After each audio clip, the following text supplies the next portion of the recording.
Hello, I'm your presenter, Daniel Garcia, and this is lessons from the GRIT report for my class MKT 645. That's Marketing Research and Consumer Behavior at the California Intercontinental University.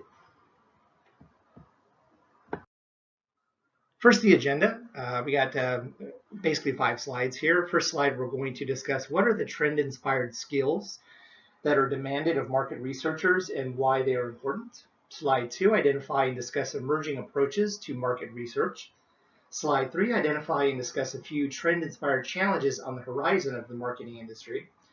Slide 4, we're going to talk a little bit about Amazon's use of big data because I'm going to be using Amazon for my final project.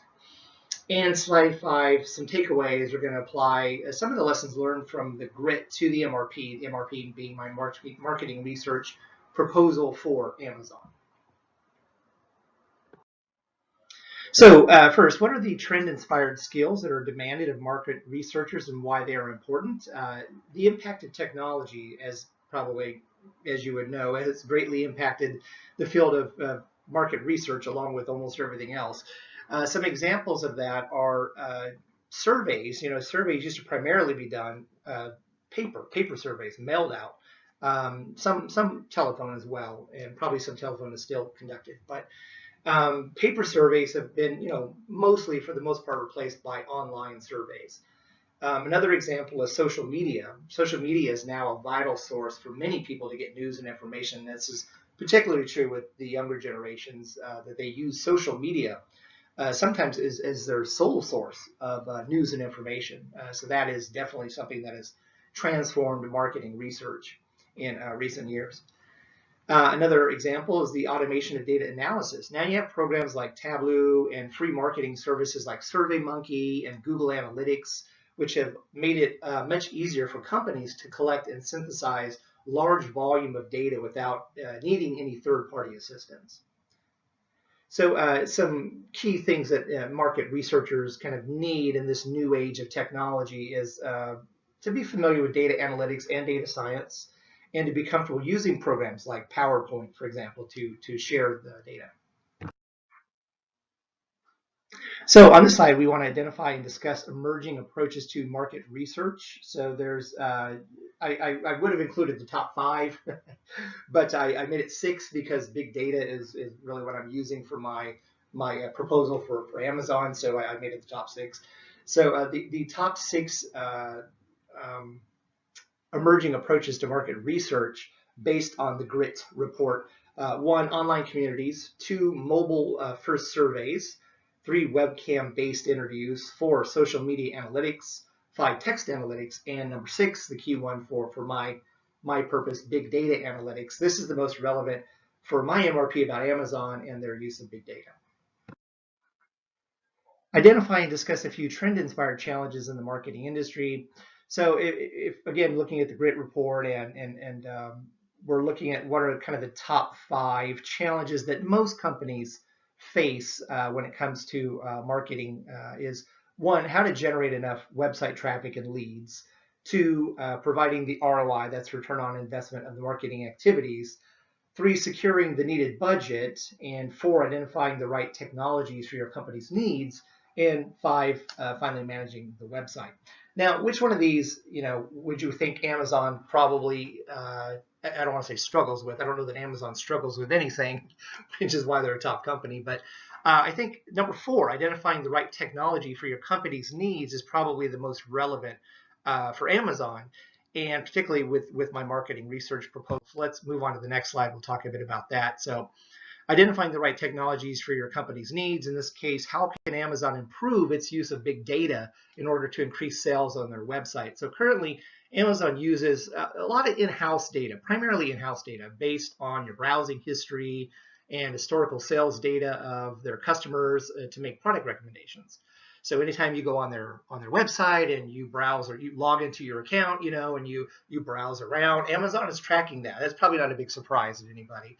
But Amazon's tracking your browsing history, which products you're looking at, which products you save to your wish list, and of course, anytime you make a purchase, and that goes into your your order history, all that gets kind of analyzed, and that gets combined with when you sign up for your Amazon account, you're giving them some personal identifier information. They know how old you are. They know what zip code you live in. And so this data is also used and compiled, and they look at trends as far as, which types of customers are purchasing which types of products, what age range you're in, and your zip code and things like that.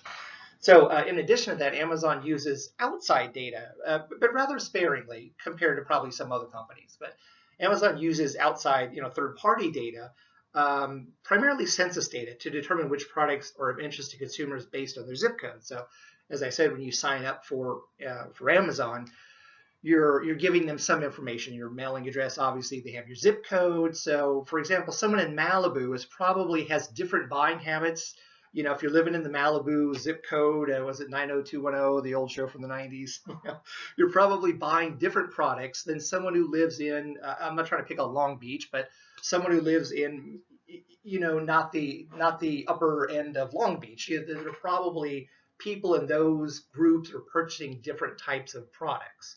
And Amazon is very aware of this. So the question then becomes, what other data analytics could Amazon be using in order to improve these methods to increase sales, which is ultimately their goal. So some takeaways from this analysis of the grit. I'm just going to apply it kind of to directly to the 6 ways that I've identified that Amazon is using big data. And some of this we covered in the last slide, but some of it will be new. So first of all, personalized recommendations. They have a personalized recommendation system. I talked about this a bit in the last slide. Whenever you log into your account and you browse products, even if you don't make a purchase, they're aware that you're browsing those products. Maybe you're looking at DVDs and you're looking for a particular 80s movie that was a favorite of yours. And so they probably the next time you log in, you're going to get other similar types of 80s movies that they're recommending that you might want to purchase. So that's called their personalized recommendation system. Also, they have one-click ordering. It's funny, you don't really think of this as being a type of use of big data. You think, oh, it's just a convenience. You're gonna one-click order, and if you know what Amazon's one-click ordering is, it means that basically you don't have to do a lot of filling out of your address and shipping preferences. You do a click, and bam, the product's on its way. They do give you 30 minutes, I believe it is, to back out of the purchase. But the theory behind this is that they've used big data to determine that if you make a commitment to a product like that, you make that purchase quickly, you're much less likely to go onto another website and price compare and shop and things like that. So they have determined that some people are more likely to use this one-click ordering system, and that of course locks you in to that purchase, so you're less likely to go off of their website and go buy that product on Best Buy or some other competitor.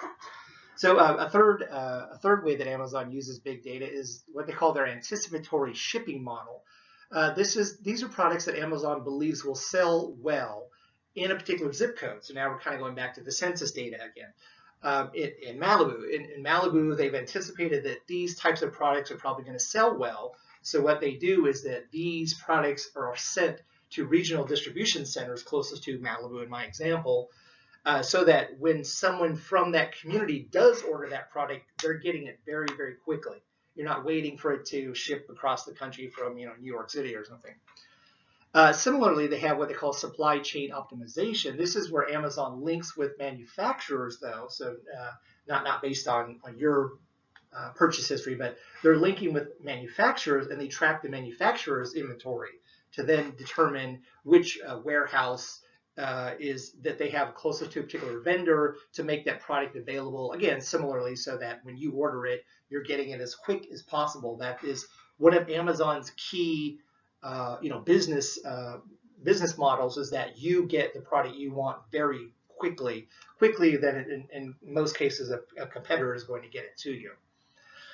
Also, they use what's called price optimization. This one is a little interesting. Let me skip over the first part there. And the other ones you would think is not unusual for price optimization. Their pricing is based on competitors' pricing, product availability, item preferences, your order history.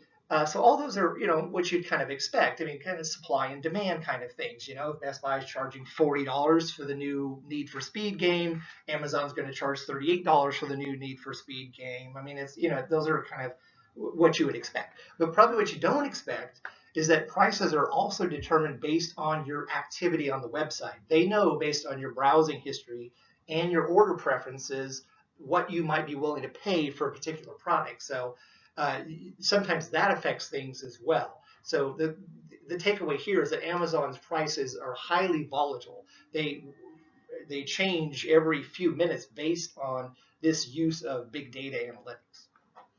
And then finally, we have Amazon's web services. So this is where you kind of get into the ethical or the moral part of use of big data.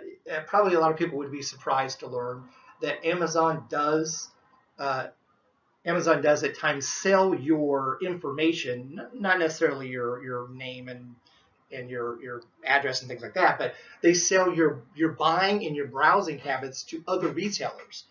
So this is where you kind of get into that nebulous gray area of what is considered moral and ethical behavior. Is Amazon crossing a line by doing this? They're selling your browsing history and your buying habits to other retailers, and then those retailers are targeting you with ads or pop-ups or something in your email inbox and that nature. So that's my presentation, the information that I learned from the grits and applying that to my marketing research proposal, which will be on Amazon's use of big data analytics. Thank you for watching. If you have any questions or comments about this presentation, please feel free to leave a comment on my YouTube channel, and thank you.